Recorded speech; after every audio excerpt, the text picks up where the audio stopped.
Sana kwa swali lako. Naitwa Jebla Kambole, wakili wa kujitegemea kutoka kampuni ya wakili la Logarts Advocate. Tunapoongelea kuhusiana na utaratibu wa kuweza kumkamata mtu, tunajua kabisa nchi yetu ni nchi ya kidemokrasia, lakini pia nchi ambayo inaongozwa kwa mujibu wa katiba ya Jamhuri ya Muungano wa Tanzania mwaka 1977, lakini pia inaongozwa na sheria mbalimbali. Katika makosa ya jinai kuna sheria ambazo zinaongoza makosa ya jinai. Kwanza kabisa tuna sheria mwenendo wa makosa ya jinai ambayo ni sura namba 20 ya sheria za Tanzania kama ilivyorejewa mwaka 2002. Lakini pia tuna sheria ya makosa ya jinai yenyewe ambayo ni Penal Code ambayo inatoa mwongozo juu ya makosa yapi ya jinai ambayo anaweza kuchukua hatua gani. Lakini katika sheria hii ambayo ni ya makosa mwenendo wa makosa ya jinai inatoa utaratibu wa kuweza kumkamata mtu.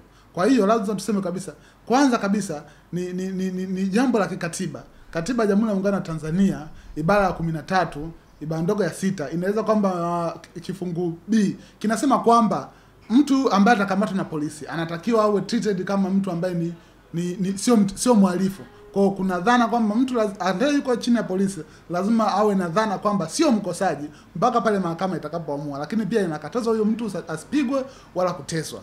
Katika hatua za ukamataji wa mtu, sheria mwenendo wa makosa ya jinai inatoa mwanya kwamba polisi wana mamlaka ya kuweza kumkamata mtu, lakini pia mwananchi wa kawaida ana jukumu la kutoa taarifa polisi kwa makosa ya jinai ambayo yamefanyika chini ya kifungu cha 7 cha sheria ya mwenendo wa makosa ya jinai. Lakini kifungu cha 23 cha sheria ya mwenendo wa makosa ya jinai kinaeleza kwamba mtu ambaye anakuwa chini ya ulinzi, kwanza kabisa lazima aambiwe yuko chini ya ulinzi, lakini pia lazima aambiwe kwamba anatuhumiwa kwa kosa lipi. Yale masuala ya kusema utajua kosa lako polisi sio sahihi. Sheria inatoa mwongozo, uko chini ya ulinzi, unatuhumiwa kwa kosa lipi. Lakini pia pamoja na kwamba unatuhumiwa kwa kosa lipi, lazima uambiwe kwamba wewe unapelekwa kwenye kituo gani cha polisi. Pamoja na kwamba unapeleka kituo gani, lakini lazima upewe fursa ya kuwasiliana na ndugu zako ili wajue huyu ndugu yetu anapelekwa kituo gani kwa kosa gani, ili anapokuja kufuatilia dhamana wajue dhamana kwa kosa gani, ili wajue ile kosa linadhaminika au halidhaminiki. Lakini pia kuna watu ambao kwa sifa yao wanajulikana, wana mali ambazo zisizo za kuhamishika, hawahitaji kukamatwa kwa kutumia nguvu au kuwa na polisi. Ni kiasi cha kumpigia simu, mtu anakuja mwenyewe kituo cha polisi, anaripoti. Na kama mtu anafahamika, mpigie simu aje atatoa ripoti, au kama anaongozana na polisi, haina haja ya kutumia nguvu. Kwa hiyo kwa wale watu ambao wamekuja kukamatwa, sio lazima mtu aweze kufungwa pingu. Pingu inakuja kuwa mbadala kama endapo hilo kosa ni kubwa au huyo mtu mnashaka kwamba anaweza akakimbia. Lakini kwa mtu ambaye hakimbii, mtu ambaye ametulia, hana fujo, hauna haja ya kumfunga pingu wala hauna haja ya kumpiga mateke, kumpiga ngumi. Kwanza kabisa sheria iruhusu kumpiga mtu ambaye yuko chini ya ulinzi. Kwa hiyo kwa mtu ambaye yuko chini ya ulinzi haruhusiwi kupigwa. Kwa hiyo mimi nafikiri lazima watu wajue kwamba kuna haki hizo ambazo mtu anazo ambaye yuko chini ya ulinzi.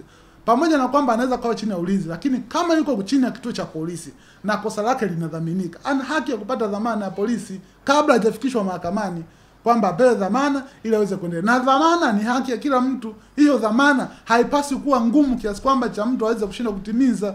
Kwa hiyo unakuta labda ni swala la polisi, atoe hata barua serikali za mitaa huyo mtu aweze kutoka. Lakini sio kwamba mtu yuko kituo cha polisi dhamana kutoa ngumu, mara wewe lete hati, sio lete nini vitu lazima dhamana iwe ile ambayo inaendana na kosa. Lakini pia kama kosa linadhaminika, dhamana iwe nyepesi, masharti yasiwe magumu kiasi kwamba huyo mtu akakosa haki. Kwa hiyo mimi nafikiri lazima polisi watambue kwamba kuna utaratibu wa kufuata ili kuweza kumkamata mtu, na huyo mtu kama yuko chini ya polisi kwa mujibu wa kifungu namba 53 cha sheria ya mwenendo wa makosa ya jinai, kama anafanywa mahojiano, ana haki ya kuwa na mwakilishi, kama ni wakili, kama ni ndugu yake, kuhakikisha kwamba kile anachoandika ni sahihi. Lakini pia mtu anayefanywa mahojiano haya anatakiwa afanywe mahojiano ndani ya masaa 4. Yaani baada ya kukamatwa anatakiwa apeleke mahakamani ndani ya masaa 24. Labda kama siku itakuwa ni weekend au imekuwa ni ngumu sana kumpeleka ndani ya masaa 24.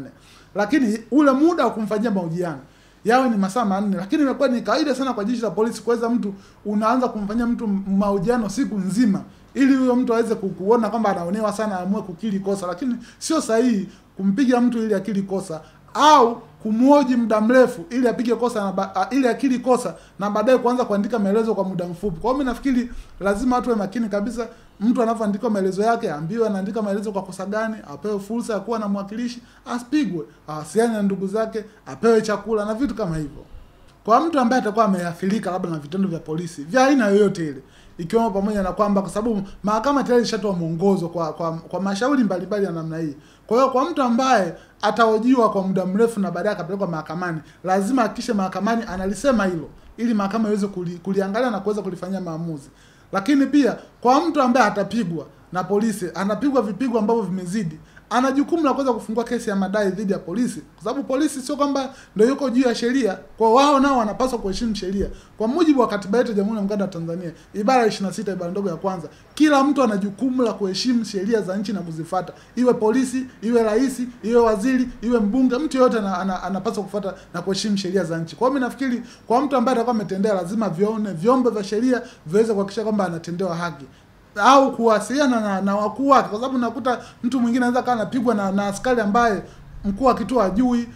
Namba ziko wazi katika kila vituo, kuna namba za maaskari kuweza kuwapigia simu watu ambao wajue waweze kuchukua, pamoja na kwamba kuna hatua za kisheria, lakini pia wanaweza kachukua hatua za kiutawala dhidi ya askari huyu ambaye anakiuka sheria au ambaye anatumia madaraka yake kuweza kutesa wananchi.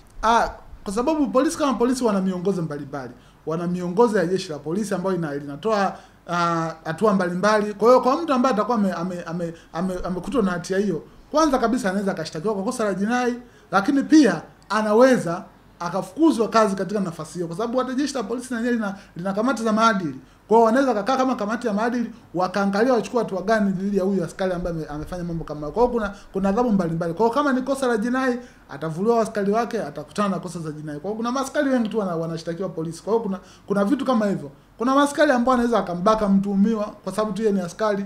Kwa hiyo kuna kesi kama hizo ambazo ziko mahakamani. Kwa mimi nafikiri wananchi wasikae kimya, waweze kusema kuhusiana na wanaofanyiwa na watu ambao wana madaraka mbalimbali.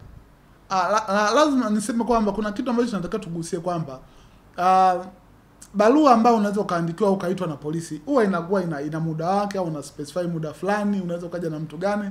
Lakini pia ukamataji wa polisi ambao wanakuja kumkamata mtu lazima inategemea na makosa. Kwa makosa ya kawaida kabisa, kwa mtu ambaye ameshatenda kosa, lazima askari wanapokuja lazima wawe na search warrant, wawe na hati ya kuweza kukukamata, sio search warrant, arrest warrant, hati ya kukukamata, lakini pia hati ya kufanya upekuzi.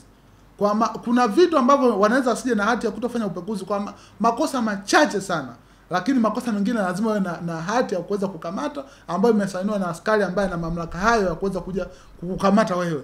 Pamoja na kwamba hiyo hati lazima isemwe, kuna makosa ambayo hiyo hati inaweza isitolewe.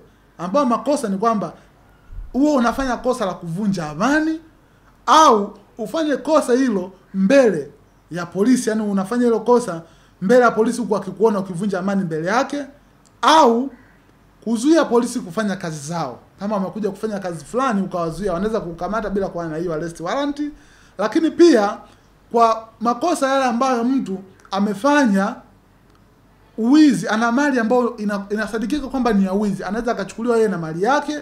Lakini pia makosa ya mtu ambaye yanadhaniwa kama amefanya nchi za nje na huyo mtu yuko hapa Tanzania, anaweza kukamatwa. Lakini pia kudharau alama ya taifa au bendera ya taifa, polisi wanaweza kukamata bila arrest warrant. Lakini makosa mengine yote lazima hakikishe kwamba wana arrest warrant na wewe unaonyesha kwamba kuna hatia kukamata, ili uweze kukamata na kuweza kufika kwenye kituo cha polisi.